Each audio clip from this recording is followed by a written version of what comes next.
전주시가 옛 대한방직 부지의 개발 여부를 묻기 위해 이달 말 사전준비위원회를 만든 뒤 3월에 공론화위원회를 구성하기로 해서 사실상 개발을 전제로 한 특혜가 아니냐는 논란이 커지고 있습니다. 군산의 전기차 기업 5곳이 기공식을 열고 2022년까지 700명을 고용하기로 해 상생형 일자리의 좋은 사례를 보여줬습니다. 총선이 90일 앞으로 다가온 가운데 대한신당과 바른미래당, 민주평화당 등이 제3지대 통합을 시도하고 있습니다. 군산시가 경암동에 소상공인 물류센터를 짓기로 하자 주민들이 주거권 훼손을 이유로 반발하고 있습니다. 여러분 안녕하십니까? 설 명절이 이제 다음 주로 다가오면서 임금을 받지 못한 근로자들의 한숨이 더 깊어지고 있습니다. 전북의 체불임금이 1년 전보다 78억 원, 20% 가까이 늘었습니다. 나금동 기자가 보도합니다. 코리안 드림을 안고 4년 전 캄보디아에서 한국을 찾은 20대 청년 꽁다롱 씨. 철근 공장 등에서 일하며 5가족이 사는 고향집에 꼬박꼬박 생활비를 붙여왔습니다.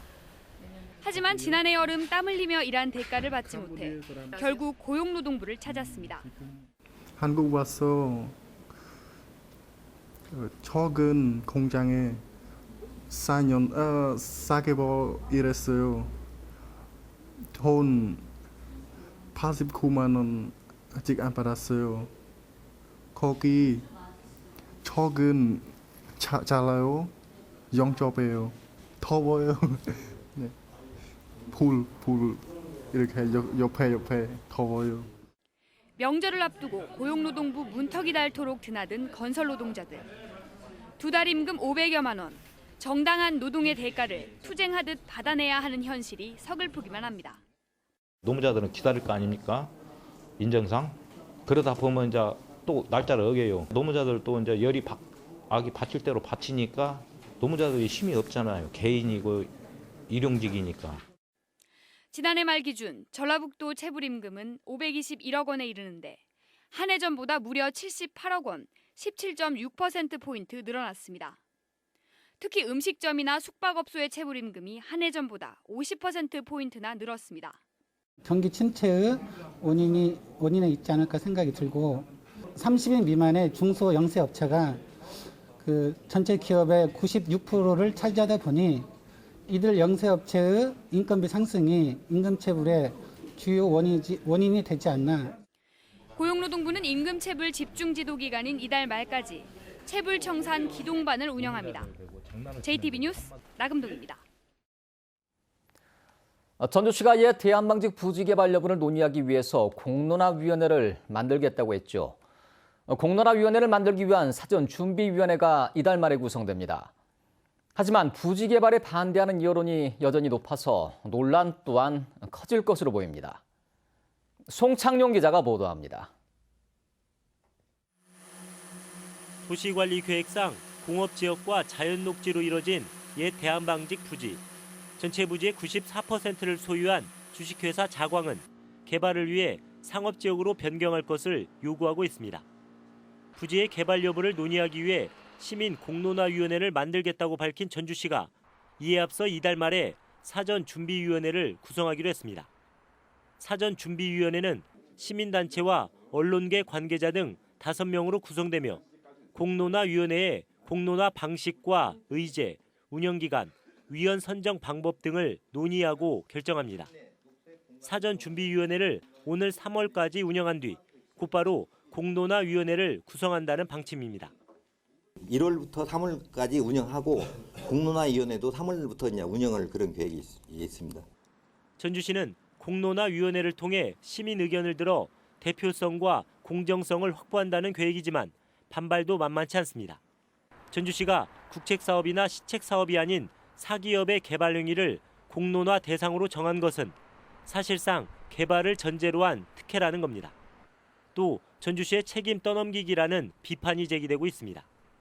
공론화위원회 결정이라는 이름을 빌어 마치 시민의 뜻인 양 모든 공을 도에 떠넘겨 도를 압박하는 수단으로 활용하는 결과를 초래할 것이라는 점을 대한방직 부지 개발에 대한 찬반 여론이 엇갈리는 만큼 사전 공론화위원회가 구성되면 논란 또한 확산될 것으로 보입니다.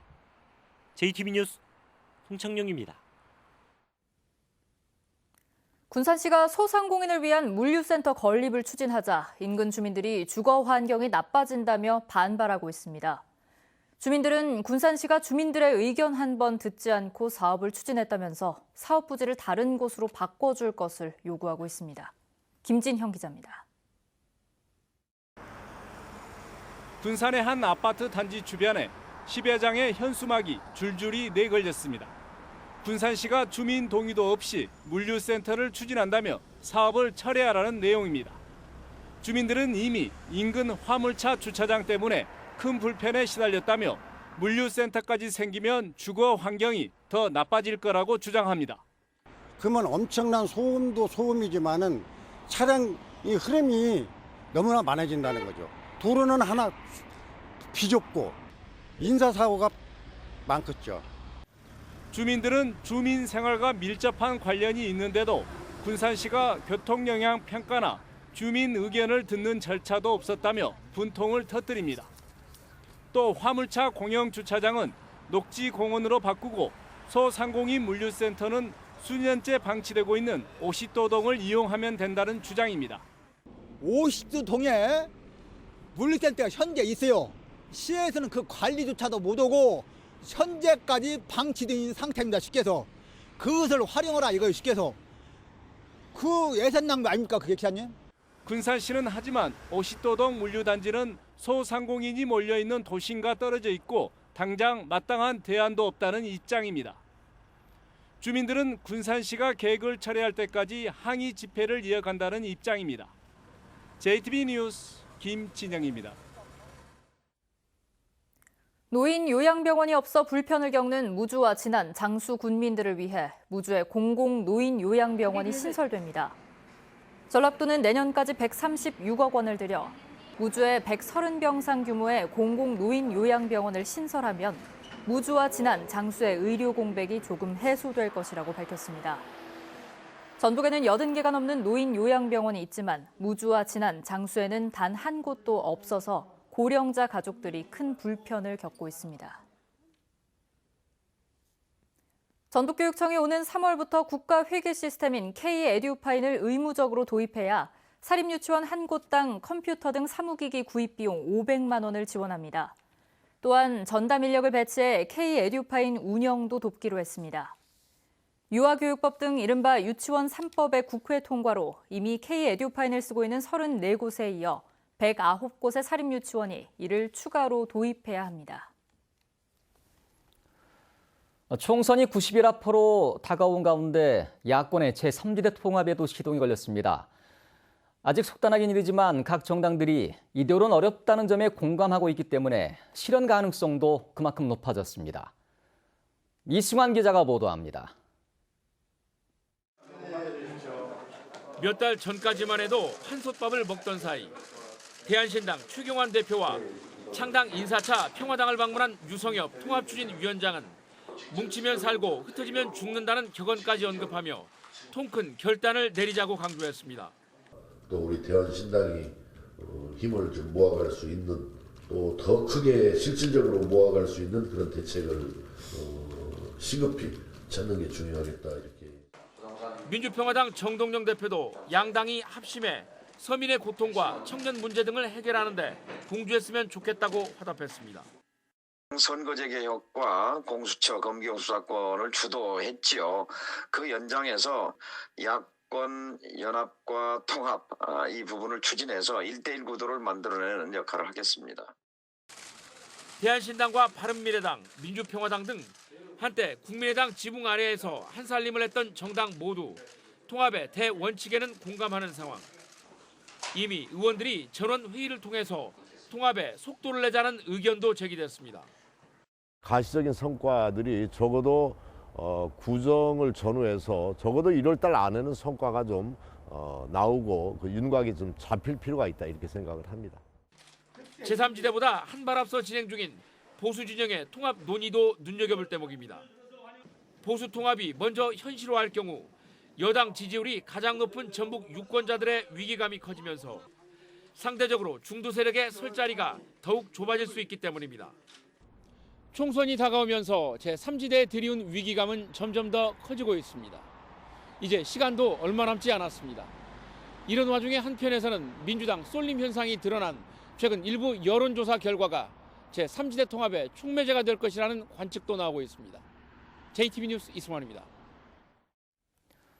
군사 출마를 선언한 김의겸 전 청와대 대변인에 대한 민주당의 심사 절차가 늦어지고 있습니다.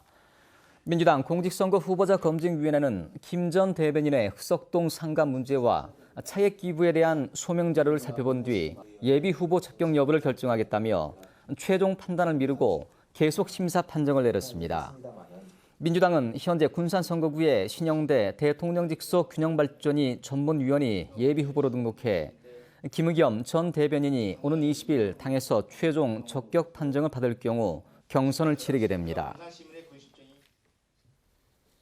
군산 상생형 일자리에 참여하는 전기차 기업 5곳이 오늘 합동 기공식을 열었습니다. 상생형 일자리 참여 기업에 각종 지원을 해주는 법안도 국회를 통과해서 올해부터는 군산의 전기차 산업이 한층 활기를 띨 전망입니다. 하원호 기자의 보도입니다. 가정용 전기로 충전할 수 있는 2인승 전기차부터 최고 44명을 태울 수 있는 전기버스까지 다양한 전기차를 생산하는 기업들이 새만금 산업단지에 공장을 짓습니다. SUV라든지 또 그다음에 인도라든지 외국의 버스 주문을 벌써 받았습니다. 그런 버스를 만들어 가지고 향후에 외국 수출할 계획입니다. 군산 상생형 일자리 협약에 참여한 에디슨 모터스와 대창 모터스 등 5개 전기차 기업이 합동 기공식을 열었습니다. 연간 30만에서 50만 대를 생산해서 우리나라에도 팔고 세계에도 파는 그런 공장을 만들어서 이들 기업은 올해 안에 새만금 산업단지에 공장을 짓고 앞으로 700여 명을 고용할 계획입니다. 상생형 일자리 참여 기업과 노동자에게 세제 혜택 등을 주는 법안도 국회를 통과함에 따라 전라북도도 오는 3월쯤 공모에 참여할 계획입니다. 군산형 상생 모델이기 때문에 저는 이 부분이 정부 차원으로부터 꼭 인정을 받고 또 성공의 길을 갈 것이다 이렇게 확신을 갖고 있습니다.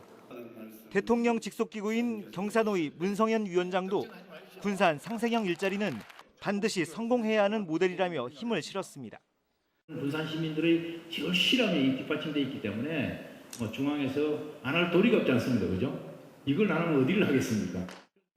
GM 군산 공장 폐쇄와 군산조선소 가동 중단으로 벼랑 끝 위기에 몰렸던 군산 경제가 전기차 산업으로 희망의 싹을 틔우고 있습니다.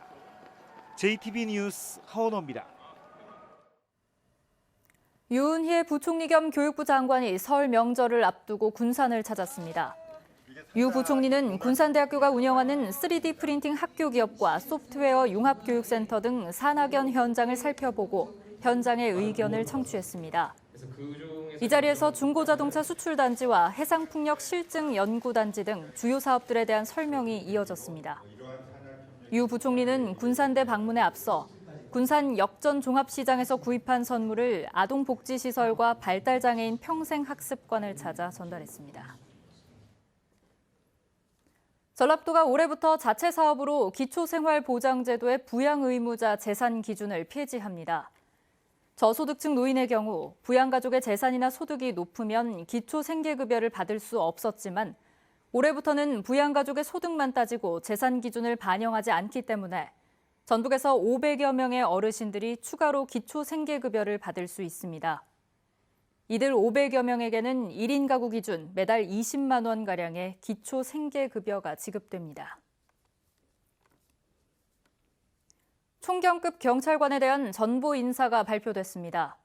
정보화 장비과장의 강태호 치안지도관, 수사과장의 권현주 치안지도관, 생활안전과장의 김상형 서울청 치안지도관, 112 상황실장의 김영록 치안지도관, 진안서장의 김태형 경비교통과장, 경무과장의 남기재 전주 덕진경찰서장, 여성청소년과장의 박정원 장수경찰서장, 경비교통과장의 박정환 고창서장, 정보과장의 박헌수 익산경찰서장, 보안과장의 안상엽 112 상황실장, 고창서장의 이상주 수사과장, 익산서장의 임성재 정보화 장비과장, 순창서장의 정재봉 여성청소년과장, 완주서장의 최규훈 보안과장, 저주 덕진경찰서장의 한도연 경무과장, 장수서장의 함영욱 충남청 수사과장이 각각 자리를 옮겼습니다. 전북지방경찰청 지능범죄수사대는 무용대회 채점표를 조작한 혐의로 전북대학교 54살 A 교수와 충남대학교 57살 B 교수를 기소 의견으로 검찰에 송치했습니다. 이들은 지난해 4월 전북대가 주최한 전국단위 무용대회 심사위원으로서 특정 참가자에게 유리하도록 채점표를 조작한 혐의를 받고 있습니다. 전주지검은 얼굴 없는 천사가 두고 간 성금을 훔친 혐의로 35살 A씨와 34살 B씨를 구속 기소했다고 밝혔습니다. 이들은 지난달 30일 전주시 노송동 주민센터 뒤편에 얼굴 없는 천사가 두고 간 성금 6천여만 원을 훔쳐 달아난 혐의를 받고 있습니다.